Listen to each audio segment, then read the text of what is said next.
تو اگر آپ اس کو انصاف نہیں دیں گے, اس کو ریلیف نہیں دیں گے, اس کا مطلب ہوگا کہ ایک صوبہ یہاں سے مایوس جائے گا, اور یہ ایک بہت بڑی انقلاب کا پیش خیمہ ہوگا.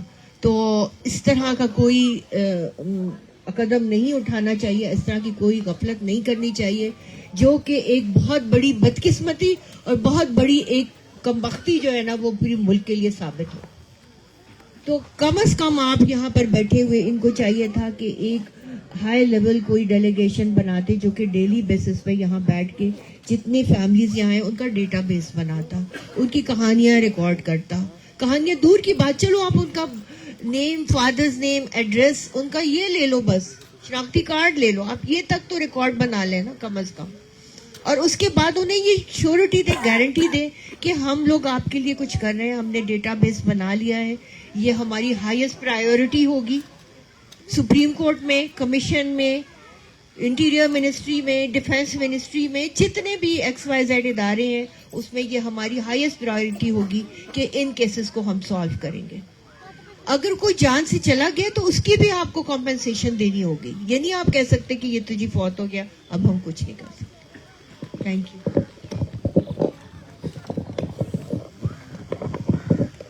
میرا آخری سوال زبیر آغا سے ہے کہ ہم یہ دیکھ رہے ہیں کہ کے پی کے میں بھی بہت زیادہ انفورسڈ ڈس اپیرنسز کے کیسز سامنے آ رہے ہیں. جو پشتون ہے ان کے ہاں وہاں پر کتنے کیسز آپ کے سامنے اس وقت تک آئی ہوئی ہیں کہ وہ انفورسڈ ڈس اپیرنسز کے شکار ہوئے ہیں, یا اس کے علاوہ جو خواتین ہیں وہاں کی وہ کس طرح سے متحرک ہے جسٹس حاصل کرنے کے لیے, اس پر ذرا روشنی دیں. Thank you. ہاں, جیسے میں نے پہلے ذکر کیا کہ ہمارے پاس پی ٹی ایم کے ہیومن رائٹس کمیٹی کے پاس 20,000 ایسے کیسز موجود ہیں, اور جس میں 8,000 کے لگ بھگ تصدیق شدہ کیس ہیں جس کی ہم تصدیق کر چکے ہیں. اور گزشتہ دنوں کمیشن نے جو کورٹ میں رپورٹ جمع کروائی تھی انہوں نے 3,500 کا ذکر کیا تھا. تو یہ ایک ایسی فگر ہے جس سے کوئی انکاری نہیں کر سکتا کیونکہ یہ تصدیق شدہ ہے. دوسرا, خواتین جس حد تک فیملیوں کی بات ہو رہی, میں نے بتایا کہ وہ اپنی حد تک کوششیں کر رہی ہیں. کبھی اسمبلی کے باہر بیٹھی ہوتی ہے, کبھی پی ٹی ایم کے دھرنوں میں موجود ہوتی ہیں, کبھی پی ٹی ایم کے جلسوں میں موجود ہوتی ہے. سوات کے خواتین یہاں بھی آئی ہیں اور سینکڑوں انہوں نے مظاہرے بھی کیے ہیں. تو وہ اپنی کوشش کی ہوئی ہیں. بٹ یہ ریاست ایک ایسی بحث ریاست ہو چکی ہے کہ اب شاید ہی ان کو کبھی احساس ہو, مگر خوشی ہے کہ جدوجہد جاری ہے, اور کامیابی کی گارنٹی پہ جدوجہد و احتجاج نہیں کیا جاتا ہے, احتجاج کیا جاتا ہے. گزشتہ 3 مہینوں سے زیادہ چمن کا دھرنا بیٹھا ہوا ہے. اب وہاں پہ لوگوں نے بھوک ہڑتال شروع کر دی ہے. پاسپورٹ پالیسی کے خلاف ان کا صرف حق یہ مانگ رہے ہیں کہ ہمیں روزگار دیا جائے, ہمارے بچوں کے 2 وقت کی روٹی کا کمانے کا ذریعہ ہمیں واپس دیا جائے. مگر یہ ریاست 2 وقت کی روٹی کمانے کا ذریعہ آپ کو نہیں دیتی. Thank you. بہت شکریہ. میں اپنے تمام پینلسٹ کا شکر گزار ہوں کہ آپ اس پینل ڈسکشن میں ہمارے ساتھ رہیں, اور